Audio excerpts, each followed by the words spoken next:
Welcome to the creative brain of Dean Hawk. Get ready to be challenged, inspired, and equipped to become a better ministry leader.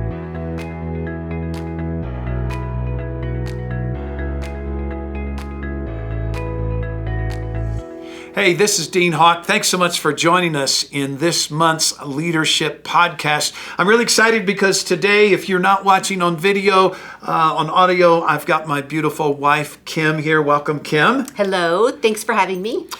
This month, I am pulling her in, and she's going to anchor a lot of this because this is an area of her expertise. She functions, she's co-pastor of the church. She functions on our executive team, but she is our chief financial officer and has background and experience prior to ministry in banking, and that has so paid off. And in this month's podcast, we are talking about Stop the Steal.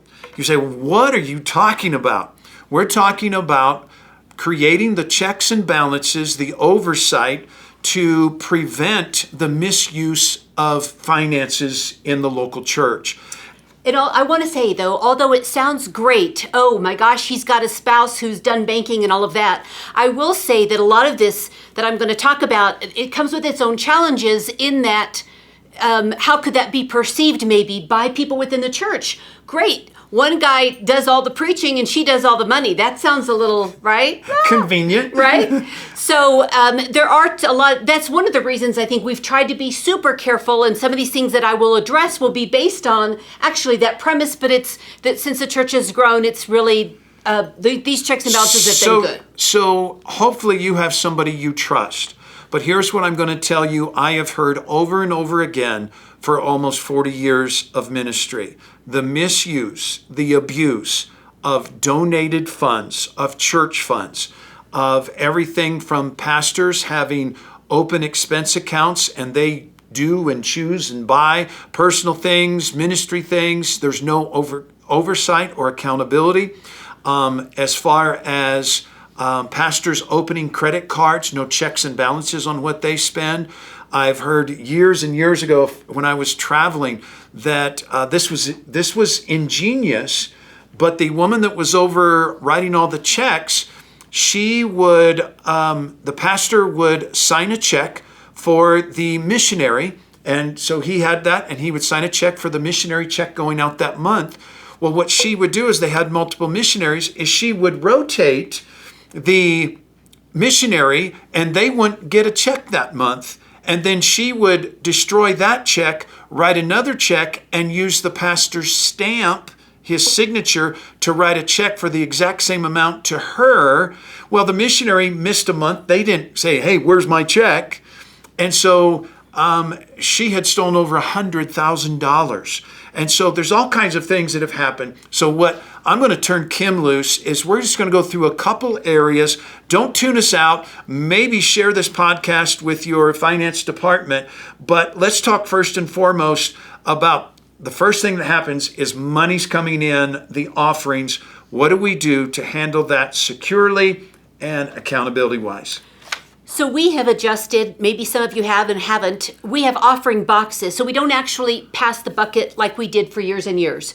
But with the offering boxes, whether it was that it was passed, the offering buckets were passed, when the money comes back, it's always counted and immediately is followed, counted by two unrelated people. For us, one of those people is a staff member, but we actually do have a count team. So the money's just put out and it's counted. Now, there is less and less cash. So it's interesting, even when we have our insurance and they say, what's the most amount of cash could ever be in the building that could be stolen? It's like less and less almost every year than what it used to be. What would that be for us? Is that 1,000, 2,000? I think very rarely is there more than 2,000. 1,000 is more, but I mean, there could be an option where there would be up to 3. Because truly, if you think about it, checks are going to be very difficult. So if you stole a check, you can't really do anything with it. So we're more worried about the cash. So it's counted by two unrelated people. For us, one of them is a staff member.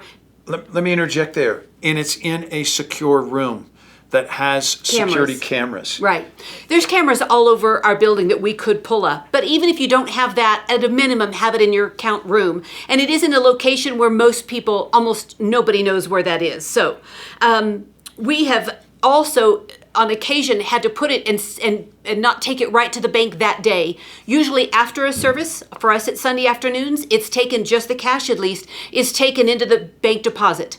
If it's going to stay on the premises, which occasionally it does, that is located in another secure area, and it's bolted to the ground in a safe. We had a church here in town that was on the news, and they were broken into, and the offering was stolen on a Sunday night before a Monday. And what's interesting is it was in a filing cabinet. It was in a filing cabinet. All right, so I'm no genius, but I think a crowbar would open a filing cabinet. So be sure it's something that's secure and bolted to the ground. So we deposit the cash right away. The cash in the building is always counted. For us, then the checks the next day are processed and then taken to the bank. Again, we're very careful about the way we do that, but that is not as much a two-person job. The cash is more what we're concerned about.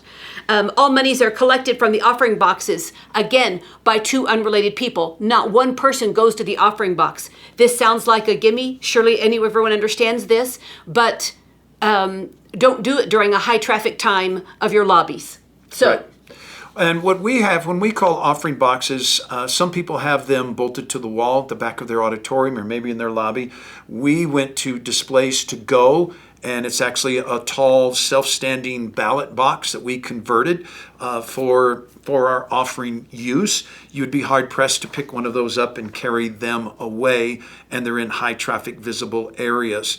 And I recognize that what's humorous is when she says, we talk about account room and all of that. I, as the senior pastor, I don't even know the code to get in the count room. I know where it's at. I do not know the code to the safe.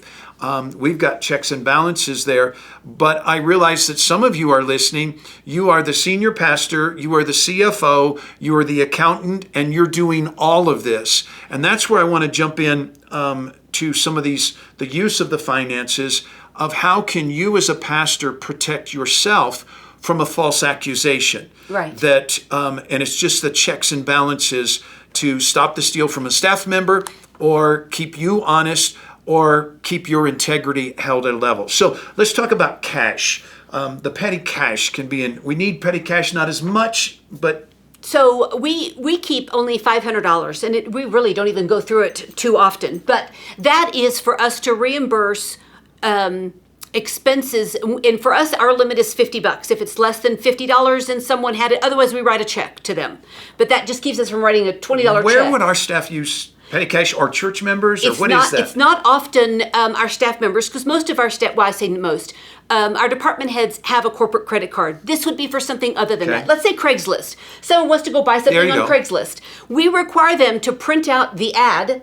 Then we even give them the money in advance because someone wants cash, right? When they go buy something, they might dicker on it. They're asking $200. Well, we got it for this much money. So then they will, that'll be the receipt for it, but we'll use petty cash for something like that. Or, well, we have some awesome people who will supply breakfast or what have you, and they'll turn in a receipt. They will go to the store and buy some groceries and turn in a receipt for $24 or whatever. We'll just use petty cash unless it's a larger amount. We love shopping on Craigslist. We bought our outdoor, a preschool was closing, and we bought an outdoor huge jungle gym set. Now, we did take a couple $1,000s there, we got that, but we love finding deals on Craigslist. So anyway, in that situation, wrote a check to cash, got cash from the bank, but okay, so we've set up our board. We have a board treasurer who functions, and one of the things that Kim does is works with Craig, so we refer to Craig as our treasurer on our board, is we've done multiple things with our board in general and with our treasurer to set up the checks and balances for us and the oversight. So walk us through some of those things. These can be done monthly. Most of these are done quarterly. Some of these are actually only done annually. So things that my board treasurer signs off on, that Craig signs off on, would be any bank statement reconciliation that the finance department does. So if you are familiar with the bank statement reconciliation, maybe you're not, but it just kind of tells you. I'm not, so don't feel bad, pastors. So what comes in and what goes out, deposits and debits, but there are copies of every single check. Now, I will also tell you that many of us use bill pay now, and all of our payroll just goes directly into someone's account, so there aren't checks. But it would be a little harder with the checks maybe these days, or easier without the copy. So there's a copy of those. So I'd be sure, I mean, Craig looks over every single, the checks and makes sure, maybe he has a limit in his head, everything over $500, he'll look and make sure that the names on there, that there aren't our names on those on again and again.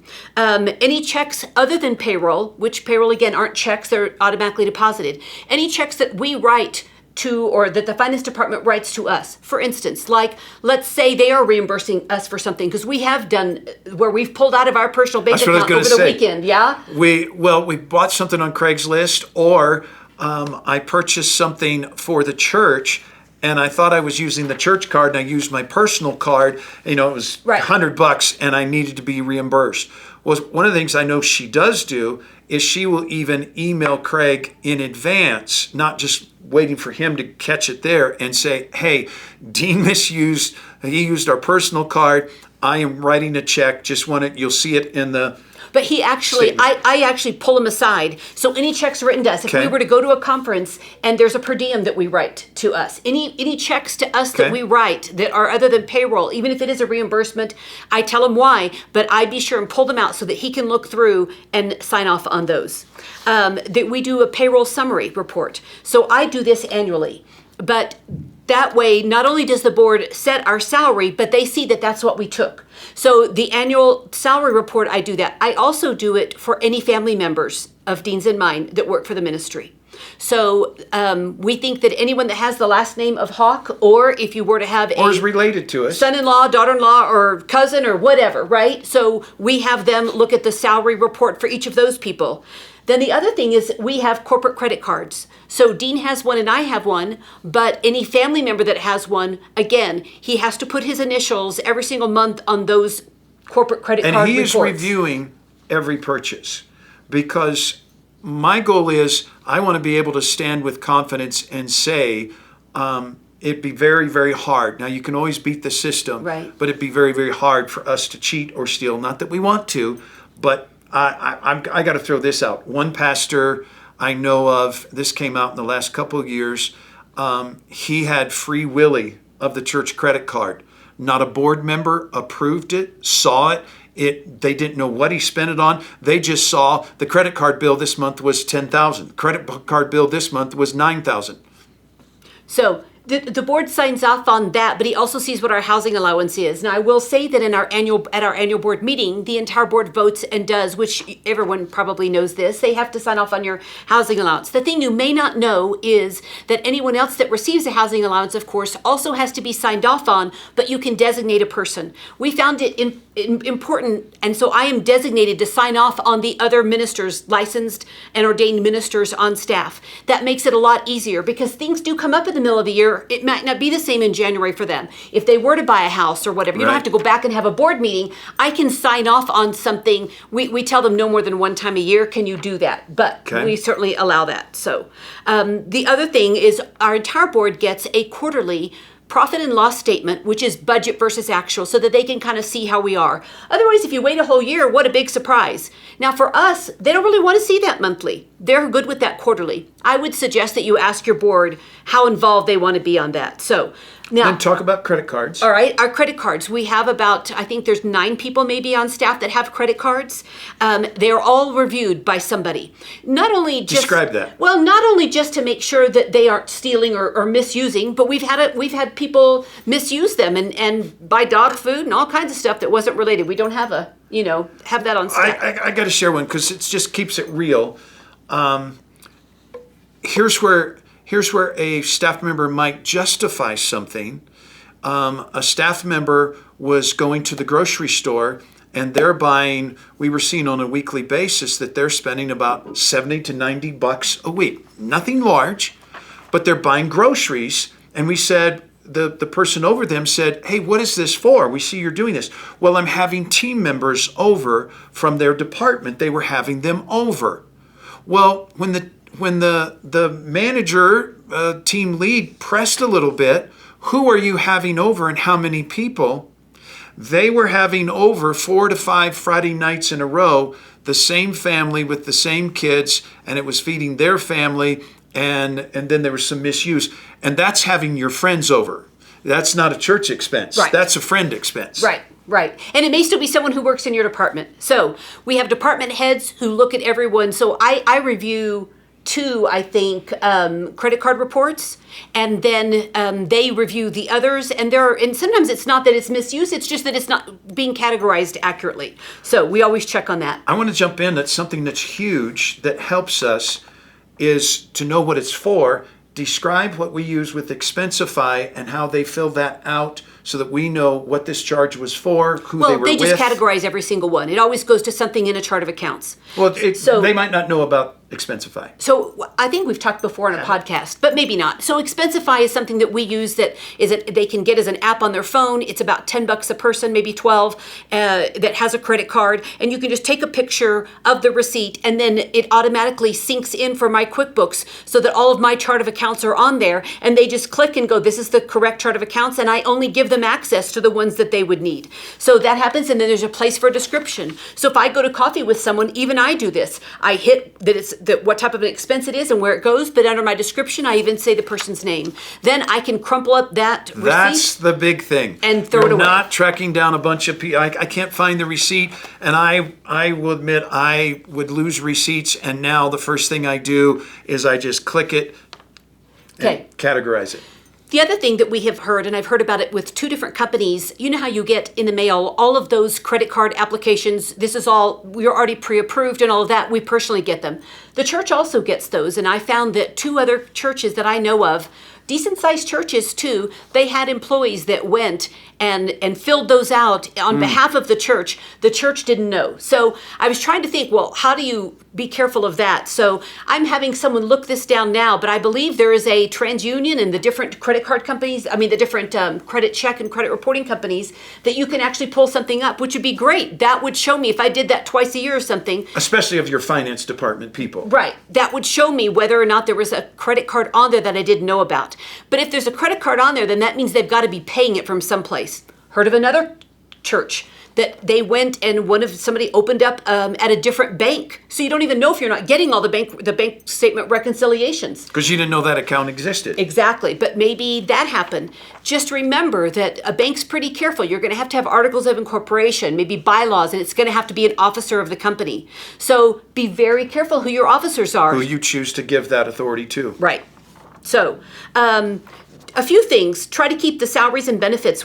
I think ours this year were the low 30%, maybe 35% of our entire income or less this year. Some people go as high as 50%, but we try to do the third. So we try to have a third-ish payroll. Some of our building expenses about 30%. We do give away 10%. One thing I want to tell you that we do that has been helpful as a church. So of our income, we give away 10%. So what I've done in the past and I'm currently doing is every single week, every time we make a deposit, 10% of it goes into our outreach fund. It automatically goes in there. So I never feel like mentally I'm working with, if you say my whole deposit was $10,000, well, then I would go, I'm working with $9,000 because only $1,000 of it went into my outreach account. We do what we do for the church, what we do personally. That's the way we make sure that we're honoring God with our tithe and offerings and beyond, is we want to make it of first fruits.